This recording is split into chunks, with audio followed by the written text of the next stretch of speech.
Itong si Rainier Chu, ayon sa ating source, okay? Siya yung, nung 2022 election, okay, ay nag-raise siya o nag-fundraising siya sa mga Pogo Association para sa 2020 election. Remember, nung time ni Pangulong Duterte ay legal ang Pogo. Alright? So ngayon, may mga illegal man dyan, okay? Pero ito, ang pinag-uusapan natin, itong si Rainier Chu na naglikom o nag-fundraise ng pera, mga palangga, na umabot, 2 beses nag-fundraise sa mga Pogo operators sa buong Pilipinas at nakalikom siya ng 750 million pesos. Actually, yung unang fundraising siya, 2. Yung una, ayon sa ating source, ay 250 million. Then yung second fundraising niya ay umabot ng 500 million pesos. So ngayon, mga palaga, saan napunta ito? Binigay at dineliver sa bahay dyan sa Nara, sa Forbes Park, ayon sa ating source, kung saan inabutan ni Lisa o inalok ni Satanas si Cathy Binag ng polboron. Na nung saan tinanong niya, what do you want? Remember that? So doon din dineliver ang 750 million pesos during election or campaign period. Kaya hindi totoo itong mga jutang ginimes dyan ang ginagawa nilang hearing-hearing kasi inonse nila yung mga taong ito, yung mga Pogo operators na legal na nag-operate in the past. Ano ang nangyari? So dahil nalaman, according to our source, dahil nalaman ni Kim Wong, isa pang operator, kilala nyo yan, very controversial, di ba? Doon sa, multi-million, okay? Na perang na in-scam. Bangladesh, was it Bangladesh? Okay. Ngayon, mga palangga, ano ang nito? Ano ang impact nito sa ating bayan? Okay. Tignan natin yung isang picture. Ay, wait a minute. Okay. Tignan natin dito. Okay.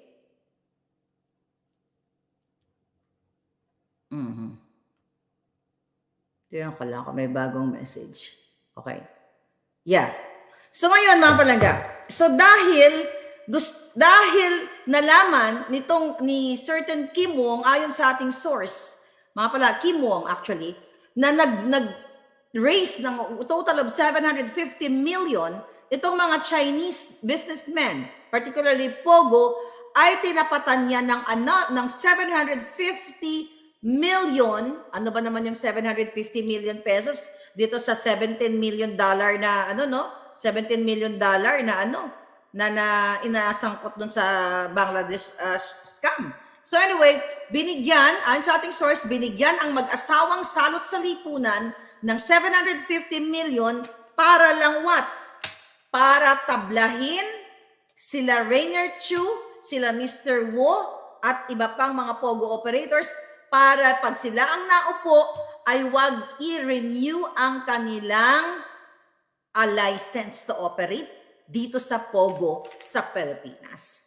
So, ibig sabihin, napaka-traidor talaga ng mag-asawang bangag at mag-asawang salot sa lipunan. Bakit kamo? Imagine nyo, binigyan sila ng 750 million. Pero tinapatan ni Kim Wong, ayon sa ating source, so nakalikom sila nakakulimbat sila ng total of 1.5 billion. 1.5 billion pesos ang kapalit ng 750 na tinapat. Wag i-renew ang kontrata nila Mr. Wo, mga palangga. Mr. Wo. Okay? So ngayon, mga kababayan, ganito kalupit, ayon sa ating source, ang ginawa ng hari at reyna ng Pogo. Imagine niyo, kung nabasa niyo ang book ni Attorney Vic, ito, page, was it page? Ito ba yan? Okay. This is page 256. Okay? Was it 256? Okay. Okay.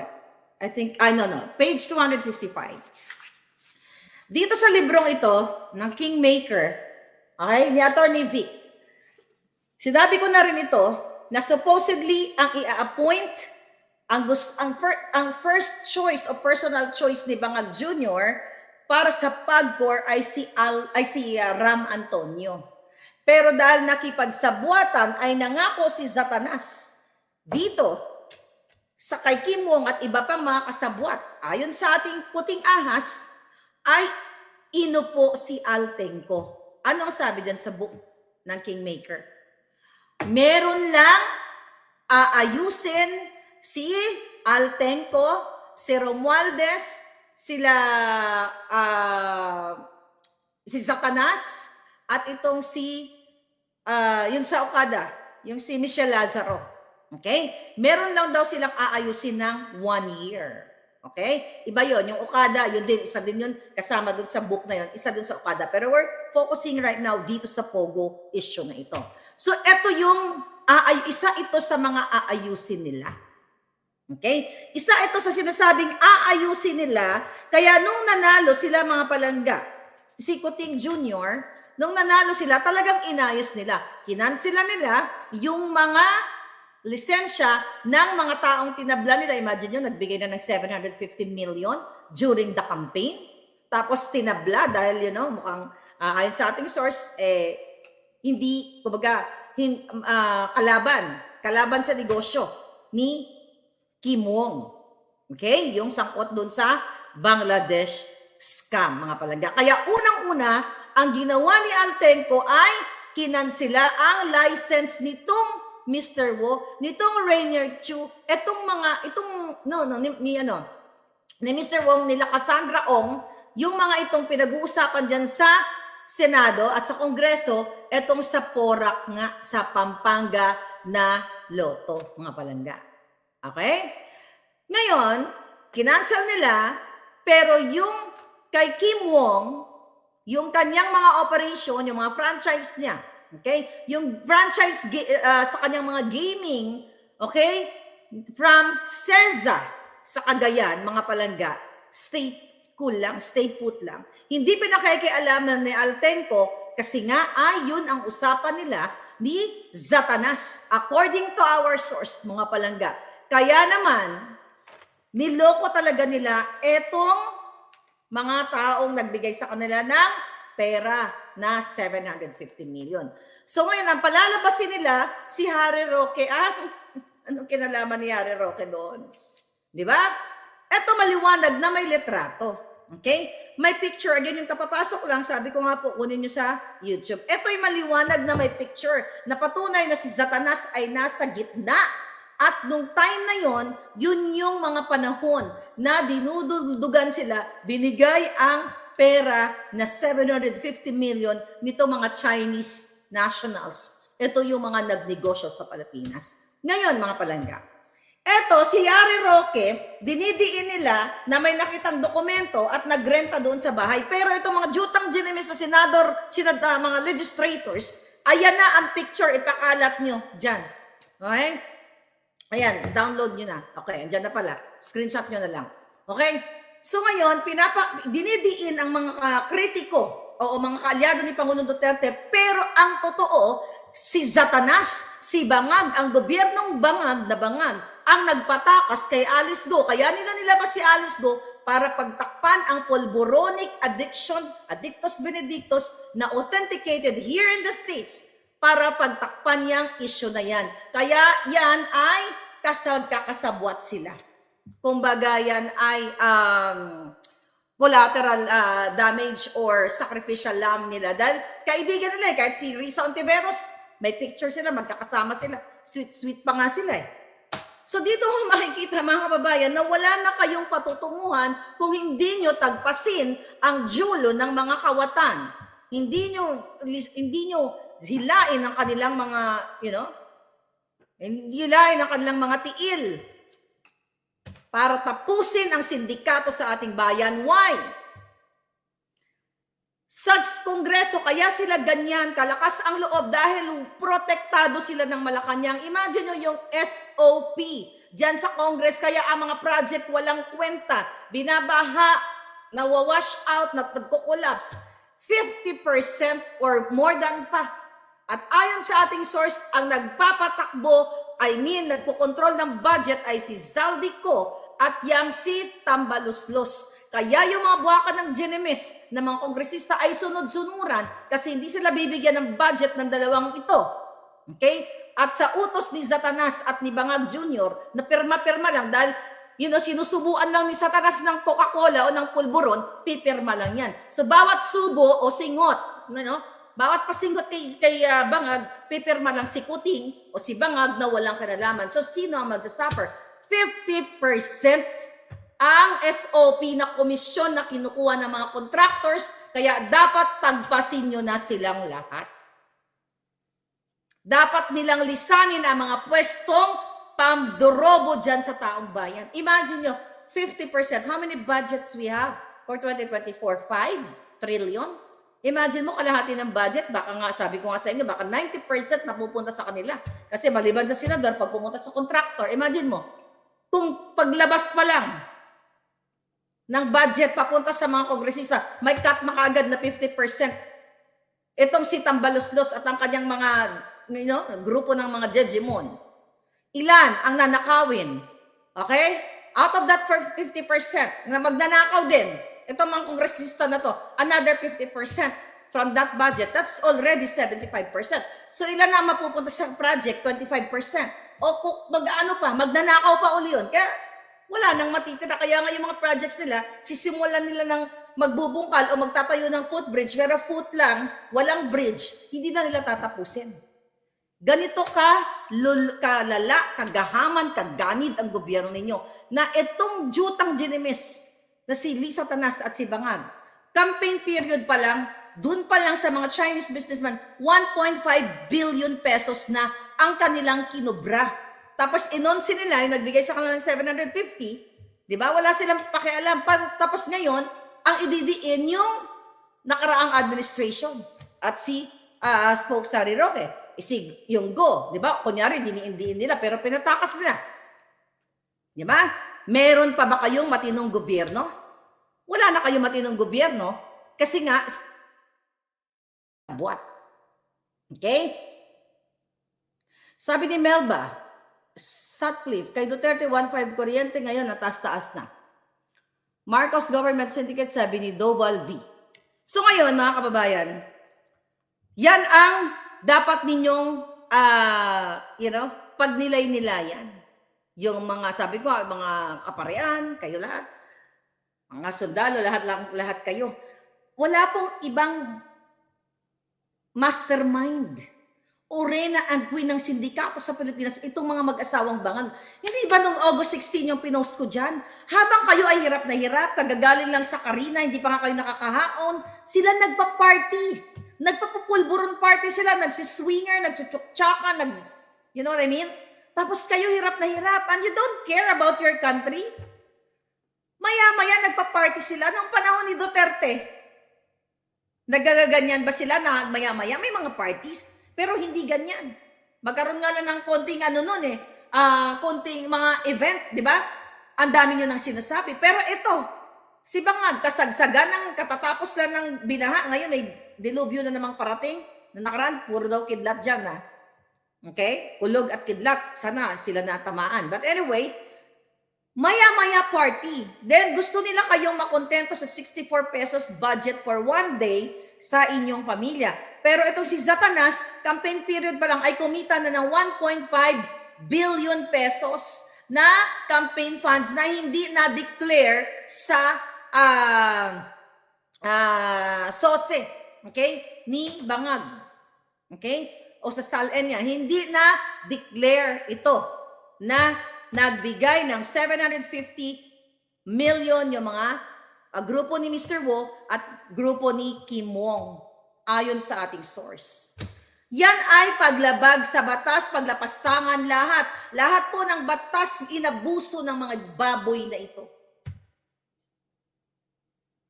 Grabe ang kanilang mga ginagawa. Tingnan natin ang comment sa ating Boljakan.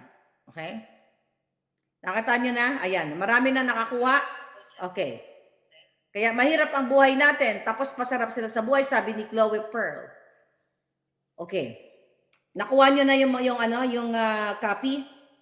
Grabe na ito. Pakalat nyo na mga palangga. Sabi ni Jalen Jr. Concepcion, grabe na ito ginagawa ng mga Marcos sobra tapat ng kalusin. Kaya nga sinasabi ko sa inyo, first time in my channel, in my vlog na lumabas yung picture na yan. Ano gagawin? Ano gagawin ng mga pare, ng mga madre, ng mga religious group? Tatanga pa rin. Ayan ang ebidensya na nakipag-meeting yung mga yan. At ayon sa ating source nilang meeting, dinuldulan sila ng pera. Sana nga lumabas yan eh. Yung Mr. Wu at si Cassandra Ong. Pero kasi, ayon sa aking source, ay sinispilit nilang magbaliktad. Okay? Etong mga nagbigay ng 750 million sa kanila para baliktayan at idiin si Roque at ang mga Duterte. Yan ang plano nila. Kaya spokes, mag-ingat ka. Yan ang plano nilang gawin. Kakausapin ni Satanas ng kanyang emisaryong mga Jejimon para bumaliktad itong Pogo operators na ito na kinansela nila ang license. Kaya nga, pero kung naririnig tayo itong mga Pogo operators na ito, for sure naririnig tayo, huwag kayo magtiwala, inonsi na nga kayo eh. Tapos magpapa-onsi pa kayo. Ano, papangakuan kayo ni Lisa Tanas na i-renew or i-go yung inyong mga license? Never ever kayo magtiwala sa isang Diablo. Once a Diablo, always a Diablo. Once a Satanas, always a Satanas. Hanggang sa huling hibla, okay, ng kanilang dugo o hibla ng kanilang buhok, o huling patak ng dugo, Diablo yan. Kaya never ever trust. Kaya sila ganyan, dinidiin ang mga Duterte, hinaharas, magpapatakas ng mga preso o ng preso, di ba? Natakot naman sa lie detector. Kita mo, walang pinagkaiba kay Bangag Jr. yan. To cover up, mga kababayan, again, to cover up this result. Okay?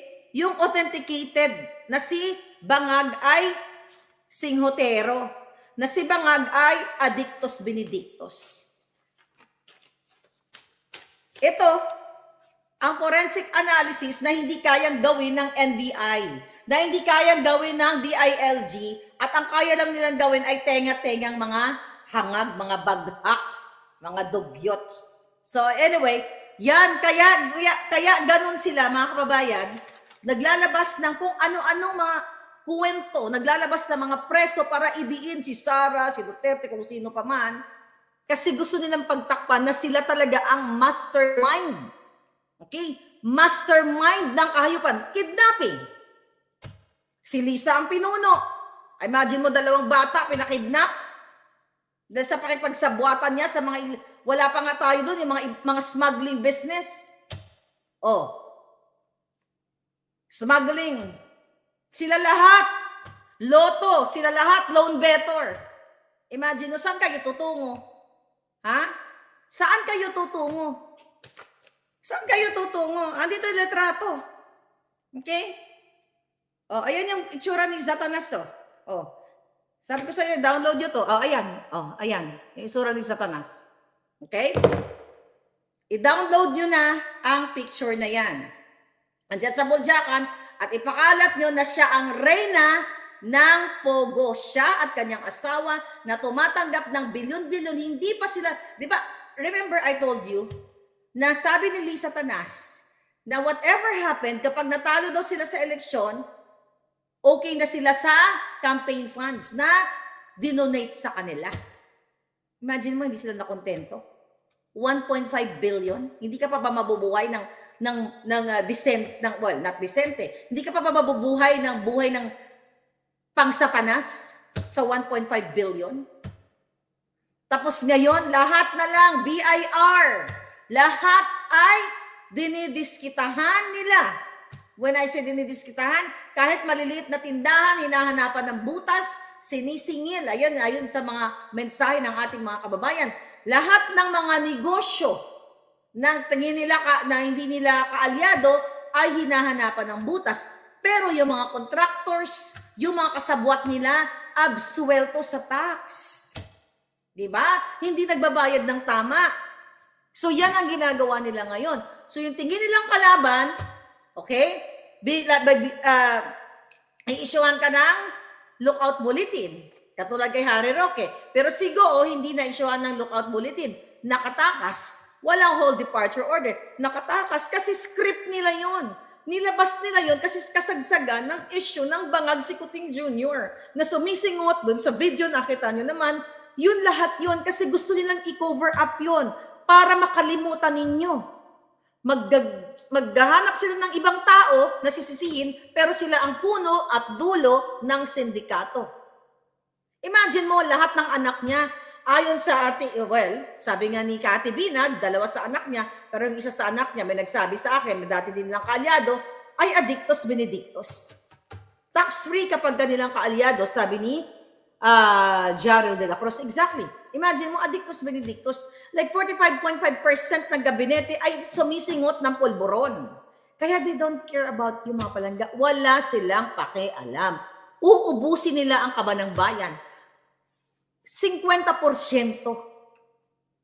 Paglabas pa lang ng budget, 50%, 50% ang kubra nila. Kaya walang matinong mga infrastructures. Saan ang infrastructures na pinatayo? Di ba ang sabi, build better more? Gustong sundin yung continuity, yung build ni Pangulong Duterte. Nasaan ang pinaka-visible na pinatayo ng mga buwakan ng GNMS na yan? Di ba? Doon na lang sa flood control. Nakitang-kita na binaboy, ginago kayo ni Bangag Jr. na ayaw niyang pag-usapan after sa ma-fact check ng kalikasan. That's more than 1 billion a month. 1 billion a month ang ginastos ninyo dyan ng taong bayan na ayan ang kapalit ay lubog sa kamatayan ng inyong mga mahal sa buhay. 1 billion din si Sara Duterte. Talagang pinagkakaisahan ng mga legislators doon sa 125 million pesos na 11 days daw ginastos, which is true na ginastos 11 million, but that is legit. Pero yung 1 billion na everyday dito sa ginastos sa flood, sa flood control, ayaw pag-usapan ng mga jutang ginimis na legislators. Ang smuggling na sangkot si Michael Ma, na yan again, Nika report, ni Clarita Carlos, kasabwat si Martin Romualdez, ayaw nilang pag-usapan. Yung in-expose nating 3 billion a month na dinideposito dyan sa Forbes Park at sa Alabang, ayon sa ating source, nakubra nila sa Bureau of Customs, ayaw nilang pag-usapan. Yung alitagtag na 1.8 tons na illegal na asin, bumabasa from 1.8, 1.4, naging 1.2, paiba-iba ng figure. Ayaw nilang pag-usapan. Pero tignan nyo ang target. 125 million, Inday Sara, payat yan, barya yan. At yan hindi ninakaw. 125 million pesos. Compared to 1 billion a month, yung 125 million, sabi ko nga, barya lang. Yung 3 billion a month, o mahigit pa, dyan sa Bureau of Customs, na magkakasabwat sila lahat, na ang pera, cash, ay tinatago doon sa Forbes Park. Okay? Hindi sila nabubusog, mga kababayan. Walang kabusugan to mga hayop na to. Can you believe that? Ngayon, ano gagawin nyo? Wala, wag kayong kumilos. Hanggang sa, tumulo na yung mga dugo nyo dyan dahil sa taas ng krimen sa ating bayan. Huwag kayong gumalaw hanggat sa yung anak nyo o yung kapatid nyo, yung inyong pamilya ay hindi maging biktima. Huwag kayong kumilos. Huwag kayong gumalaw. Just enjoy the pulboronic government. Diba? Enjoy nyo lang ang pulboronic government. Huwag kayong gumalaw dahil sa kabila ng, sabi ko nga kahapon sa inyo, ayon sa ating source yung magtsuhin na si Adrian Bersamin, okay? At yung executive secretary si Lucas, ayon sa ating source ay what? Okay? For sale na ang pwesto sila ang punot dulo nasa pagbibenta ng pwesto dyan sa judiciary. Imagine nyo, DOJ, judiciary, wala na. Lahat. Binibenta nila ang pwesto dahil pinababayaan at tinotolerate ng Bangag na administration. So ano pa ang batas meron sa Pilipinas? Wala nang kwenta ang batas, magreklamo ka man dyan kung bayad na ang judge. Definitely, kung sino ang nagbayad na malaki sa kanila sa mga kaso-kaso, yun ang pananalunin nila kahit na ikaw ay nasa tama. Wala na nga, sabi ko nga, masyado na kayong nasa kadiliman, mga palangga. Okay? Di ba sinabi ko sa inyo na yung kasunduan ni Lucas Bersamin at ni Adrian Bersamin ayon sa ating source, ayon sa ating puting ahas, na itatalaga, okay, etong pinsan o kamag-anak ni Browner. Diyan sa Supreme Court o as a Court of Appeals. Imagine mo, mga palangga, kahit na mga matitinong mga lawyer, hindi ka ma-appoint kung wala kang pang bribe dito sa mga grupo ni Satanas. Ewan ko sa inyo. Alright? I don't know kung saan kayo pupulutin, pero kung ganitong klase, lahat ng departamento ay binabribe nila, kawawa talaga kayo. Ngayon, sabi ko, enjoy nyo lang. Ayaw gumalaw. Okay? Ayaw nilang gumalaw. Ayaw gumalaw ng mga Pinoy. Gusto lang makimarites. Ay, kaya, ayaw mo na. Huwag kayong gumalaw. Ganun lang naman yan eh. O, huwag kayo. Kung kayo nga, hindi kayo gumagalaw di ba? Ano gagawin natin? Di enjoy nyo. Enjoy nyo na si Lisa ay ang reyna ng Pogo. Siya ang kumukubra ng pera ninyo. Senator line-up na sila, sabi ni Zara Lina. Mga polis lulusob na sa KOJC, sabi ni Joy Jane. Ayan, alam mo, ang KOJC, ilang kayo? 6 to 7 million? Ibang mga religious group. Kaya niyong lumabas sa kalsada para mag-speak up kayo lahat. Kung ako sa inyo, bilis-bilisan nyo na. Bilis-bilisan nyo na mag-speak up, lalo, bago pa maging bangag ang inyong mga anak. Diba? Pinakita ko na yung litrato sa inyo na walang ibang reyna and king and queen ng Pogo, kundi si Liza Tanas. Ano sabi? Si Amy nasa line-up. Ano ba sabi ni Amy? Hindi pa ba nagsasalita? Ano ba sabi ni Inday?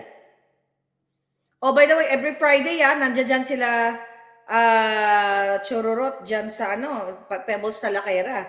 Nandyan sa EDSA, which is naaalarma ang mga sindikato. Okay, naaalarma sila mga palangga. Patalsikin, sabi ni Winnie Ineco, patalsikin, aksyon ng bayan. Gusto nila masira ang judiciary kasi ipapalabas nila sa ICC na hindi gumagana ang justice sa bansa, sabi ni Melba Pedrosa. Sabi ni MG, tinataya mo na ang buhay mo, Maharlika, pero wala pa rin nangyayari. I don't think so, mga palangga, na walang mangyayari. Sabi ko nga kung kayo hindi gagalaw, sabi ko nang gano'n, sino ba talo? Ako ba? Sige nga, sino ba talo dito? Sino ba ang nabibiktima ng mataas na bilihin dyan sa Pilipinas? Kanino ba negosyo ang nabibiktima? Wala naman ako negosyo dyan. Diba? Sino ba ang magugurgur na pamilya? Sino ba ang magagahasa na pamilya? Ako ba? Kayo. Dahil sa pagtaas ng supply ng pulburonic, dahil mismo ang tagaluto ng pulburon ay sila-sila. Imagine mo ang mga nahuli, yung sa Australia, di ba? Yung si Sayarot, absuelto. Nahuli na, absuelto pa. Only in the Philippines. Nahuli na, intercept na, even ang Australian Federal Police, pero nakalusot pa rin. Again, it's up to you. Kampong Chicken, if ever we Filipinos survive this admin, my 2 wishes are, we become wiser and forgiving. Second, good leaders like the Duterte has lesser delicadeza. I don't think mag-survive yung mga putang inang yan. Alright? Sabi ni Gail Elizabeth, sobrang mahal ng kuryente, halos di gumamit ng electric fan pamilya ko para lang makatipid. Ayun na nga. Okay? Nararamdaman nyo na yung hirap, taas ng bilihin, taas ng kuryente, taas ng tubig, taas ng krimen, then you are still enjoying the baha. Diba? You're still enjoying the baha, enjoying the kahirapan. Diba? Mga masokista yata talaga ang mga Pilipino, ano? Diba? Gusto yun, nahihirapan kayo, ayaw nyo magsalita. Dahil kayo takot, duwag kayo. Ano nakakatakot sa mga bangag na ito? Kayang-kaya nyo, lipulin lahat yan. Sa ngalan ng power ninyo, kaya nyo silang lipulin sa pamamagitan ng inyong mga boses. Ano gagawin ninyo? Ayaw kayo pakinggan, hindi pagsamahin niyo yung mga boses. Ngayon, kung ayaw nyo, bahala kayo sa buhay ninyo. Hanggang magtiis kayo hanggang sa huling hininga ninyo, di ba? O baka wala pa nga kayong mga burial plan. O isa pa yan. Imagine nyo sa kahirapan, pag natsugi pamilya mo, hindi mo alam kung saan mo ililibing, wala kang pera, manghingi ka kayo ng kabuloy, limos. How sad life you have there in the Philippines kung ayaw ninyong kumilos. Pag nagkasakit, ang mga anak ninyo, namamalimos kayo sa gobyerno. Bibigyan kayo, papilahin kayo, 3,000 pesos, 2,000 pesos, hanggang sa matuluyan ng magurgur ang inyong mga pamilya sa ospital. Samantalang sila, again, every other day party ngayon. Pulboronic party na naman yan for sure sa Malacanang. Magsiswing na naman yan, magchuchuk-tsaka na naman yan sila kapag nag-high na sila. Magpapalitan na sila mga maantok, mga makukyoho. They don't care about you Filipinos. Kasi kung merong pagmamahal ang gobyernong ito, hindi ganyan ang status ninyo. Hindi sana ganun na may mga namatay dyan sa flood na yan, sa bagyo na yan. Hindi sana bumahan ng ganyan kung yung 1 trillion na budget ay inilaan dyan.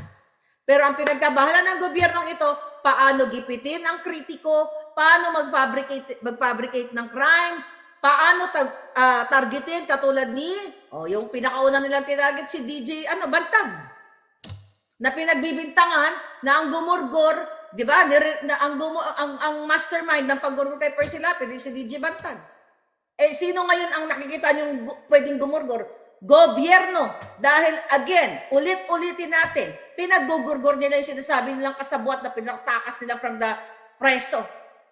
Dahil si Percy Lapid, ulit-ulitin ko, number 1 na nag-criticize at unang naglabas ng issue na si Lisa Tanas, ang mga Araneta, ang bangag na gobyernong ito, ang mastermind ng smuggling. Ulit-ulitin ko, panahon, kung gusto ipagurgur ni Duterte yan o ni DJ Bantag, noon pa panahon nila. Pero only after 3 months nang naupo si Bangag Jr., ginurgur na nila si Percy Lapid. Tapos ibibintang sa mga Duterte. Yan ang gagawin nila Yan ang gagawin nila mga palangga. Ipagbintang. O nangyari kay Tevez. Di ba? May ginurgur. Siya rin ang pinagbintangan. Tapos si Marcos Jr. pumunta ka agad doon, di ba? Comfort itong asawa ng mayor na yon. Lahat ng kanilang kritiko o hindi umaayon sa kanila pagbibintangan nila. Kung nandyan ako, baka may ginurgur sila, ibintang sa akin na ako yung gumurgur. Diba? Ganito po kabangag ang gobyerno ninyo. Kaya you have to get up, and speak up. Bago pa mahuli ang lahat, dahil si Lisa Tanas, si Marcos Jr., ang queen and king ng Pogo. Walang iba, andyan ang litrato, ipakalat nyo na. Bago pa kayo magurgur lahat, kailangan nyo nang lumabas sa inyong mga bahay dahil sobra na ang ginagawa ng mga ito at talagang matatapos ang inyong buhay. Hi, Miss Cathy. Okay, actually meron tayong my God. Okay? Siguro mamaya o bukas may nag-send sa atin, hindi pa natin nare-review. Yung mga AX na yan DPWH, actually lahat-lahat na ito lahat ng ahensya ng gobyerno. Meron silang mga peking benepisyaryo. Ito pa ginagawa nila diyan sa DSWD. Kukuha sila ng mga iba't ibang grupo sa isang probinsya o isang lugar. Kunyari ito si Organization 1, 2, 3, 4, 5. But let's do that yung more detalyado sa susunod natin na vlog. Si Organization 1, 2, 3, 4, 5. Alam mo ba ang ginagawa ng DSWD ayon sa ating report, informant?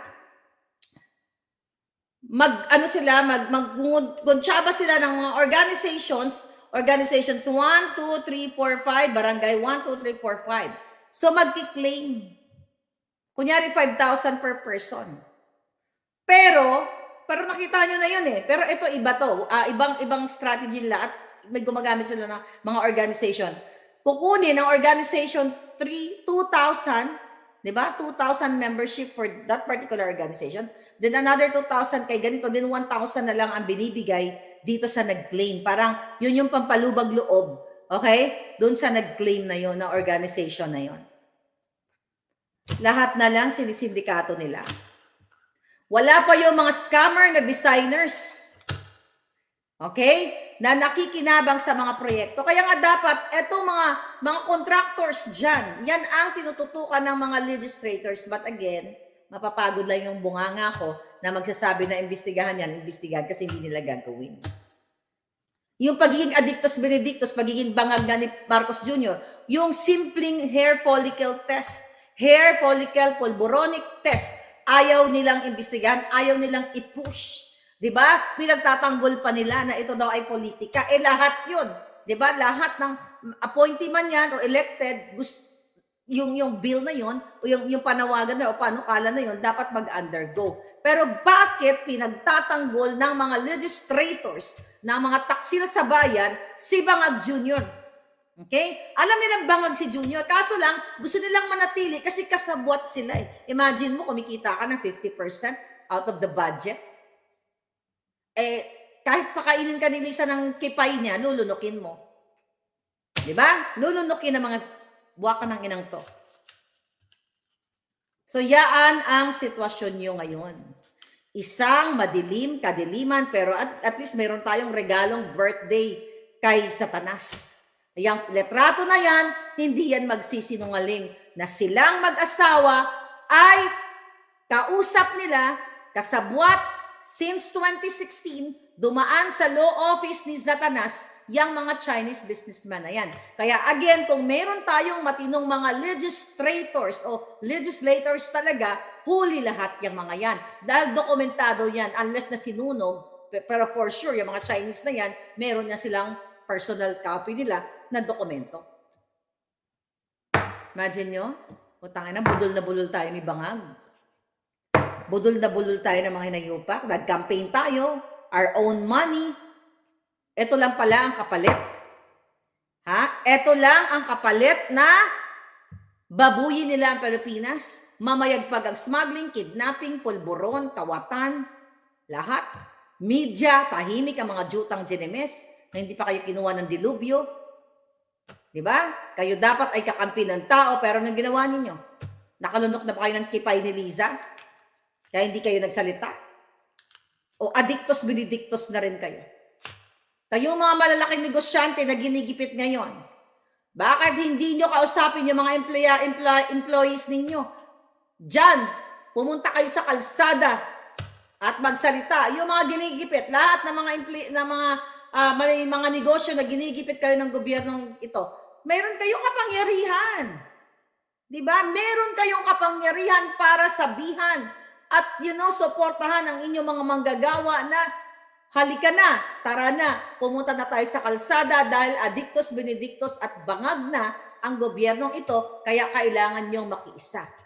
So magiging cycle lang, di ba? Kailangan nyong makiisa, kailangan nyong i-express ang inyong boses dahil the more na marami kayo, the more na may pressure dito sa mga bangag na ito. Ay, yung mga pulis na yan, yung mga umiikot-ikot din sa EDSA, hindi naman kalaban yan. Wala lang magawa yung mga yan eh. Dahil trabaho nila. Dahil sinisindak din yan eh. Gugurgurin din sila. Alam ko yan mga sir, mga ma'am. Sumusunod lang kayo sa inyong trabaho kasi gugurgurin kayo ng mga demonyo.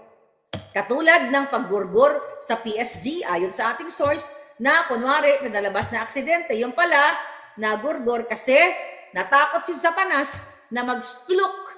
Pero nalaman na rin natin dahil itong certain PSG na ito ay nahuli na nakipag-tsak Chinese si Satanas sa isang PSG nung siya ay bangag na bangag sa ipinagbabawal na pulburon.